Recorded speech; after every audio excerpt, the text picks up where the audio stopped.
kano sike kaseera because abayimbi ba reacting in time of crisis, and you know every time you wait for a crisis to happen for you to resolve things, buli omu tabeera na sober mind. Wabeera wayagala okwanguya kive mu ddiiro, bajja kusuubiza empewo, bakusuubiza ekiri, bakusuubiza ekiri. Abayimbi baffe nga bo ekisooka beetaaga okukula nga bo, mulimu n'abakulu, mulimu n'abato. They need to grow up.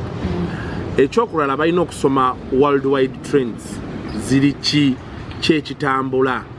Ebintu kati Nigeria bebakola kati ku social media bayimiridde wamu bagamba muto omuntu waffe mukole ki. Bulijjo betusaba abayimbi okubeera nabyo. Naye abayimbi bajja vaayo nga Kasuku ayogedde ku kufa kwa radio, balaba gwe mukisa gwe balina omugoberako, ne bajja vaayo. Kantu katini nnyo Kasuku ajja vaawo. Era nakibagamba nga Kasuku ajja vaawo. But there will come so many other Kasukus. Are you also going to wait for them for that to happen? No. So, abayimbi saawa eno sije balina okuvaayo ogamba gavumenti nti gulawo ebivvulu. Babadde balina kikolera wali bebekulu we yapostingira. N'agamba nti ekivvulu biki ne beekuŋŋaanya bonna ne beeyiwa ku venue y'ekivvulu ne bagamba teri ayingira. Tukooye. Then they could have been heard. Today government, from what we see social media, is hard pressed. We don't know if government is bothered. Twins okuba tuli wano nga government yegamba make all the noise you want, bijja kugwa. After all it is on social media. Kwa waliwo abantu abamu abakkiriza nti social media are just imaginary numbers. So what effect do they have kufa abantu? Oba okitegeera kye ngamba. So government may not be hard pressed, it won't listen to your demands, or it may be hard pressed seeking to show nti senga kino kibaawo, we are listening, we are this and this, okitegeera kye ngamba. Yes, and they will give you hot air.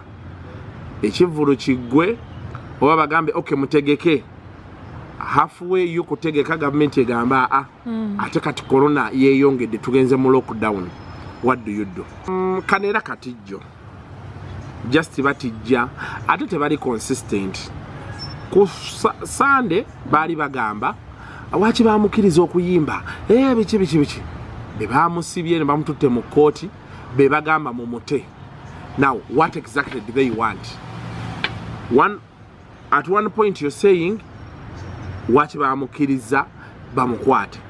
Government yemukutte ate lago okubagana amatama nti ate bamute. So they need to be consistent. Ekya Bobi Wine abayimbi wachi tebakyeyingizaamu nnyo. Ekisooka kyali tekibalumira wamu bonna. Kuba ssente Bobi Wine zaakola tazirya n'abayimbi, zibeera ssente ze kyekisooka. Ate ne bano balina families zaabwe nabo balina okuliisa. Ekyokubiri, issue ya Bobi Wine yali political. Nti buli omu yali agiraba. Kati nga ne bw'oneemalamu otya okujjako naawe okwongera okweteeka on the spot bakunyige nga Kamiri be baali batandise omunyiga ne baani. You get it? So issue ya Bobi Wine I think eri beyond musicians. Bobi Wine takyali ku level yaabwe. It is beyond them. Era awobomba wagira okusirika because at the end of the day, after you complain and say this and this, bebakugana naawe okuyimba ayina n'akuliisa saawa eno yagenda mu byobufuzi ayina abamuwa ssente Abannayuganda bagamba omusajja waffe tali atanywa ne bamuwaayo. He has so many sources of income that most of these people may not have had. In Uganda, they are selfish people. They are very selfish people. They are people abaga nti ebinkwatako naye ate era batiitiizi. Okay, maybe n'okubeera ignorant nti tebamanyi tebasomese tebabugumiziddwa nnyo. They are timid, they are cowards. It's just a mixture of a lot of useless things. Because you see, you need to understand nti olunaku olwaleero balinga na bamawulire baffe wano Uganda. Kasuku bayinza omukuba ow'amawulire n'atamanya nti leero bwe baba bakubye Kasuku nga w'amaanyi bw'atyo enkya bajja kukola ki kubanze. What do I do? I need to stand with this guy.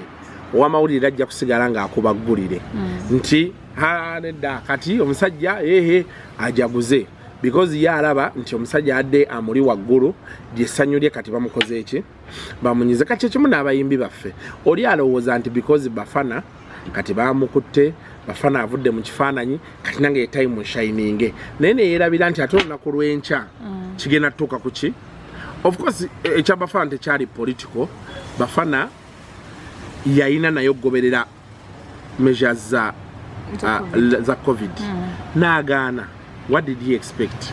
But of course so yimirira in solidarity with the person noga nti anedda Bafana abere mu lockdown haite mu mute which they didn't do. So those things are going to come back to haunt them.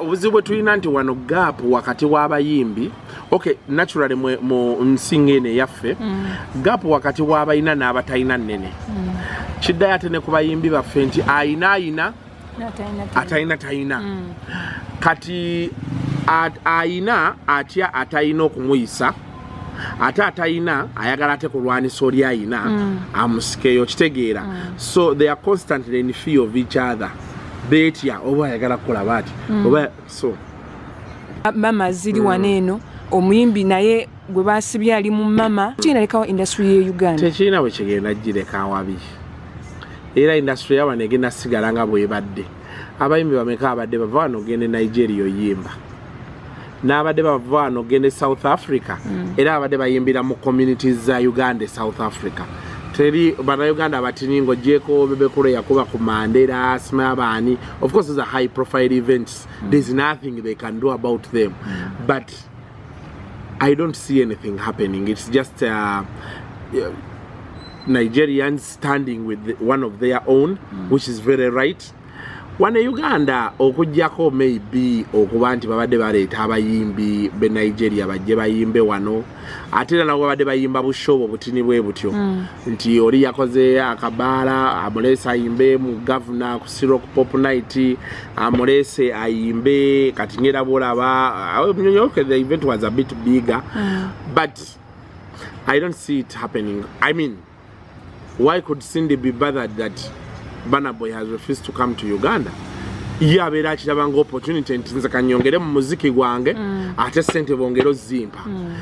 Kati nechirara chija tuyambako muziki w'aba Nigeria oba aba Nigeria benyeni okujja wano kukendere ko abadde nabo bafukanga bakongo. So apart from okay maybe I've not seen the video. Najirabyeko naye I didn't go beyond 2 minutes. For Nzawadi abayimbi abali bakayana they were raising legitimate issues. Lwakuba nti kati nga bolaba nti bebakugamba nti abakazi benzi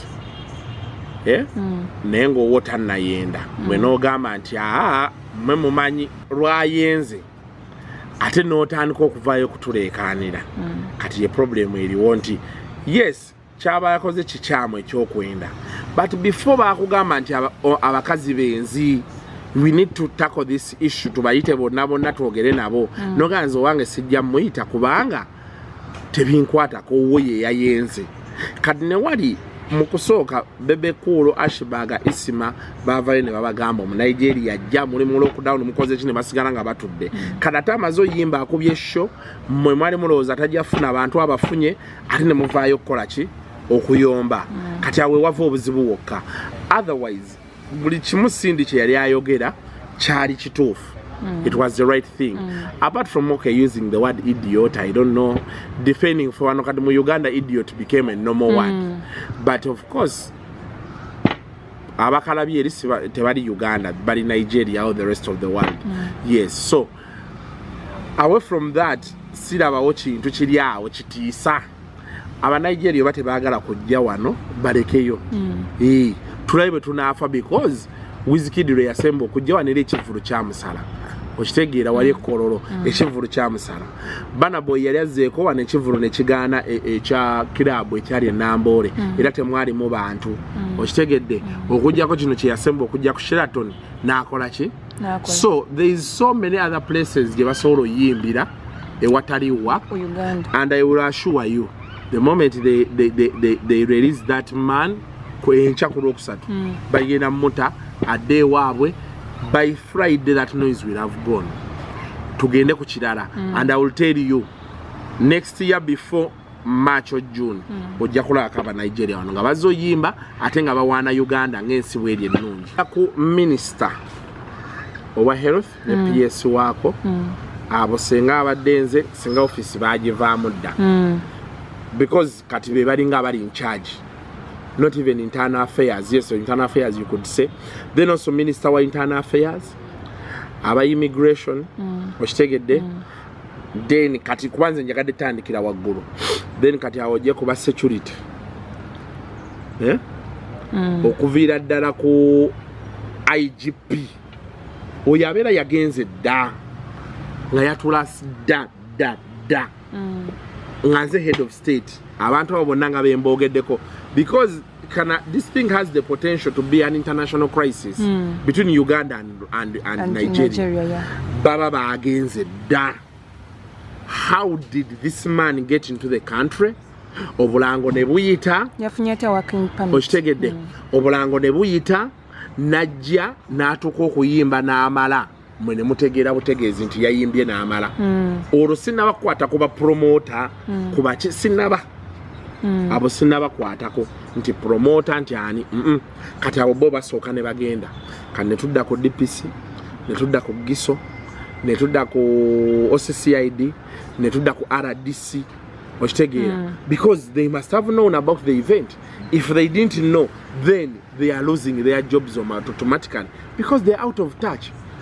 Kati baba kubeera nga basimbye bomb nezikuba abantu mu kivulu ekyo nga govaayo ng'ogamba nti nze RDC w'ekifo nga bakubuuza okay how did we get there ng'ogamba mbono ki ng'abantu bafudde okitegeera kye ngamba kati awo n'olyoka ojja wansi wa promoter venue owners biki omuyimbi ye muntu asembayo because ye bamusasudde kujja kukola ki if he has the clearance in form of a work permit then okitegeera kye gamba it's a whole different story era senga visa ye eraga nti yali azze kukola performance we are in hot soup.